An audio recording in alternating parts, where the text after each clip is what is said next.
Hello, future cadets. I hope all of you are staying safe and studying hard. IB ACIO के interviews कब होंगे?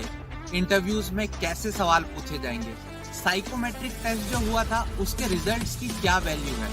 और भी बहुत सारे सवाल जो इंटेलिजेंस ब्यूरो के ACIO एग्जामिनेशंस को लेके आप सभी के माइंड में थे, उन सभी डाउट्स को डीमिस्टिफाई करने के लिए, सारे मिथ्स को डिबंक करने के लिए आप सबके बहुत रिक्वेस्ट के बाद we have got in touch with a serving DCIO officer to get you the most authentic guidance for your IB ACIO examinations. So, इसी सिलसिले में we are starting a new series जिसमें हम आपको information देंगे regarding IB ACIO exams की various dimensions पे. So, आज के पार्ट में what we are going to discuss is we would be telling you interviews कब होने वाले हैं आपके and what is the general profile of IB. जो साइकोमेट्रिक टेस्ट हुआ था उसके में की क्या वैल्यू है आपके एग्जाम पे. So stay tuned for the interview. We have morphed the audio of our source and we have edited the video so as to protect the identity of our source. Also, whatever information is being disclosed here, it is not under the Official Secrets Act, as majority of the information that is being shared is available in the public domain. Thanks a lot. Please watch. आज हम intelligence bureau में ACIO 2 executive की जो post निकली थी 2020 last में, उसके बारे में बात करेंगे कि उसमें क्या कुछ हुआ है अब तक, क्या कुछ होगा, जॉब प्रोफाइल एंड ऑल. जितने भी पैराडिम्स को हम कवर कर पाएंगे उतना कोशिश करेंगे मैक्सिमम. खैर, एक फ़न फैक्ट से शुरुआत करते हैं. इंटेलिजेंस ब्यूरो का हेडक्वार्टर्स हम लोगों को एक बेसिक आइडिया होगा कि दिल्ली में है, लेकिन शुरुआत से ये दिल्ली में नहीं था. ये साउथ ईस्ट एशिया के इंटेलिजेंस को गैदर करने के लिए जो इंटेलिजेंस ब्यूरो की स्थापना की थी लेट 19th सेंचुरी में, वो हुई थी हिमाचल प्रदेश की कैपिटल शिमला में. और उस दौरान इसको ठगी ब्यूरो या ठगी डिपार्टमेंट कहते थे, क्योंकि ठगी को रोकने के लिए एक्चुअली. तो शुरुआत वहाँ से थी. दुनिया की सबसे पुरानी इंटेलिजेंस सर्विसेज में से एक है, एक्चुअली सबसे पुरानी ही है. ये फन फैक्ट्स हैं.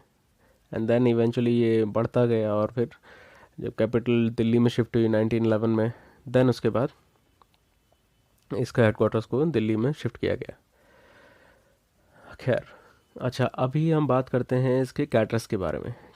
इंटेलिजेंस ब्यूरो में कैडर्स काफ़ी भिन्न भिन्न तरीके. कैडर यानी कि अलग अलग प्रोफाइल पर जो लोग काम करते हैं उनको कैडर्स में डिफाइन किया गया है. 5 तरीके के बेसिक कैडर्स हैं यहाँ पर. पहला एग्जीक्यूटिव कैडर, दूसरा MT cadre, motor transport cadre जिसे बोलते हैं, या फिर जिनको ड्राइवर बोला जा सकता है. तीसरा टेक्निकल कैडर, चौथा मिनिस्ट्रियल कैडर और पांचवा लैंग्वेज कैडर. तो अभी जो ACIO 2 एग्जीक्यूटिव, ACIO 2/एग्जीक्यूटिव की है, तो आप नाम से ही समझ पा रहे होंगे ये एग्जीक्यूटिव कैडर की भर्ती है. ठीक है. एग्जीक्यूटिव कैडर्स में जो रिक्रूटमेंट होते हैं वो 2 पोजीशंस में करे जाते हैं. पहला सिक्योरिटी असिस्टेंट और दूसरा ACIO 2 assistant central intelligence officer. जो सिक्योरिटी असिस्टेंट होता है वो 2000 ग्रेड पे में होता है, लेवल 3 में, और ACIO 2 होता है वो लेवल 7 में होता है, यानी 4600 ग्रेड पे में. उसके अलावा MT कैडर भी है, tag cadre, ministerial cadre, language cadre. उनकी बात कर लेते हैं. चलिए बता ही देता हूँ एक बेसिक आइडिया.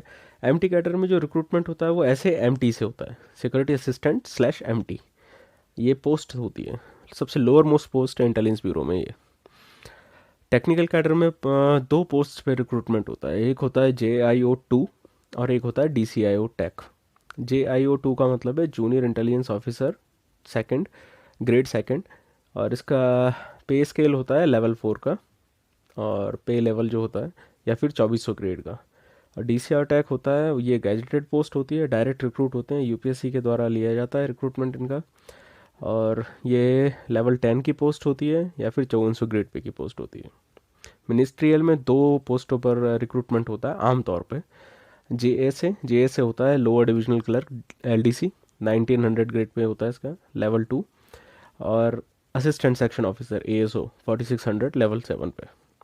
तो एक बेसिक आइडिया, आप लोग तैयारी कर रहे हैं तो आपको आइडिया होगा मैं लेवल 7 और ये ग्रेड पे वगैरह क्या चीज़ है. खैर, अभी हम रैंक्स के बारे में बात करें तो इसमें रैंक सबसे लोअर मोस्ट रैंक अगर देखी जाए तो इंटेलिजेंस ब्यूरो में होती है सिक्योरिटी असिस्टेंट। कांस्टेबल इक्विवेलेंट मान सकते हैं, कांस्टेबल या हेड कांस्टेबल जो भी आप समझे। एक्चुअली इंटेलिजेंस ब्यूरो को एक पर्क मिला है, उसमें यह है कि इनकी इक्वलेंसी आप रैंक से नहीं निर्धारित कर सकते। यानी कि इंटेलिजेंस ब्यूरो का अगर इंस्पेक्टर होगा तो वो स्टेट पुलिस के डिप्टी एसपी के इक्विवेलेंट उसको कंसीडर किया जाता है, उसका ग्रेड पे उतना रखा जाता है। ठीक है, पे स्केल उतना रखा गया है, इनको हमेशा एक स्केल ऊपर मिलता है इंटेलिजेंस ब्यूरो में। तो ये फ़ायदा है यहाँ पे, और ये चीज़ आखिरी तक चलती है। यानी कि जो डायरेक्टर होते हैं इंटेलिजेंस ब्यूरो के, ये भी सभी डीजीपी से एक रैंक ऊपर रखे गए हैं। तो यानी कि जितने भी हायर मोस्ट, एक जनरल परसेप्शन है कि आईपीएस फ्रेटर्निटी में सबसे सीनियर मोस्ट रैंक होती है DGP, director general of police. नहीं, सारे आईपीएस में सबसे सीनियर मोस्ट पोस्ट होती है director of intelligence bureau, then उसके बाद डीजीपीज आते हैं विभिन्न स्टेट्स के। तो आप ऐसे समझ सकते हैं इससे। तो मैं रैंक्स के बारे में बता देता हूँ, नाम ले लेता हूँ कुछ एक रैंक्स का, जैसे कि जूनियर मोस्ट है सिक्योरिटी असिस्टेंट, देन उसके बाद JIO 2, देन JIO 1, देन उसके बाद ACIO 2 जिसके लिए आप बैठ रहे हैं, और ACIO 1, देन DCIO एक गैजेटेड पोस्ट है, देन उसके बाद AD असिस्टेंट डायरेक्टर, JDD, फिर उसके बाद बहुत सारी पोस्ट्स आती हैं। इंटेलिजेंस ब्यूरो की खास बात यह है कि ये एक आईपीएस ओरिएंटेड फ्रेटर्निटी है। यानी कि आईपीएस यहाँ पर सीनियर मोस्ट ऑफिसर्स होते हैं। यहाँ पे IAS नहीं आते, IRS नहीं आता, किसी भी तरीके के और सिविल सर्विसेज से नहीं लिए जाते हैं, सिर्फ आईपीएस होते हैं यहाँ पर। और बाकी जो ACIO 2, JIO 2 ऐसे या DCIO टैक लेते हैं, ये अलग से आते हैं रिक्रूटमेंट में। लेकिन ये आईपीएस ओरिएंटेड फ्रेटर्निटी है, दैट मीन्स यहाँ पे होल एंड सोल जो हेड ऑफ द डिपार्टमेंट होता है वो आईपीएस ही होता है।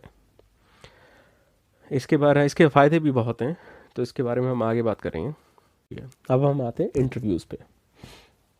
देखिए, इंटरव्यूज़ जैसा कि हम सब लोग जानते ही हैं पोस्टपोन हो चुके हैं। उसकी वजह कोविड तो है ही, साथ में अभी अपकमिंग इलेक्शंस हैं विधानसभा के कई राज्यों में, वो भी है। कोविड हालांकि इसका प्राइम रीज़न है। कब हो सकते हैं? डेफिनेटली मार्च के बाद में ही होंगे। ठीक है, आप यकीन मानिएगा फरवरी में ये चांसेस बहुत रेयरेस्ट ऑफ रेयर चांसेस हैं इसके कि फरवरी में हो जाए। मार्च के बाद में ही होंगे और मोस्ट प्रॉब्ली अप्रैल में होंगे। हालांकि पहले तक प्लान ये था कि जल्दी से जल्दी इंटरव्यूज़ कंडक्ट करा के बच्चों को जल्दी से जल्दी पोस्टिंग दे दी जाए, लेकिन अब ऐसा नहीं होगा, अभी थोड़ा और टाइम लगेगा। अच्छा, एक और चीज़ कि आपके इंटरव्यूज़ में क्या कुछ पूछा जा सकता है, जो कि बच्चे काफ़ी देर से वेट भी कर रहे होंगे इसके बारे में जानने के लिए। साइको टेस्ट जो हुआ था, साइकोमेट्रिक टेस्ट जो हुआ था आईबी में, ये पहली बार हुआ था एक्चुअली ACIO 2 रिक्रूटमेंट के लिए। तो यहाँ पर इसका एक ग्रिड पैटर्न डेवलप किया गया है। ठीक है, ये साइकोमेट्रिक टेस्ट के आधार पे, उन पैटर्न्स के आधार पे अगर आप पर्टिकुलर पैरामीटर्स को बाईपास कर पा रहे हैं या सरपास कर पा रहे हैं, तो ही आप इंटरव्यूज़ में आपको एक एलिजिबल कैंडिडेट के तौर पे देखा जाएगा। ठीक है, आप समझने की कोशिश करिएगा कि एक बेसिक बेंचमार्क अगर आपने साइकोमेट्रिक टेस्ट में क्लियर कर लिया है तो देखा जाएगा, अदरवाइज़ आपको एक फेल्ड कैंडिडेट के तौर पे ट्रीट किया जाएगा, और यकीन मानिए सिलेक्शन के चांसेस ऑलमोस्ट नेग्लिजिबल होंगे आपके। तो साइकोमेट्रिक में आपका कैसा परफॉर्मेंस रहा है वो उसके ऊपर बहुत डिपेंड करेगा आपका सिलेक्शन। लेकिन चूँकि साइकोमेट्रिक जनरली इजी ही होता है और बच्चों को बेसिक आइडिया लग ही जाता है पहले दूसरे दिन के बाद में, तो आई एम अज्यूमिंग कि most of you must be able to clear the psychometric parameters.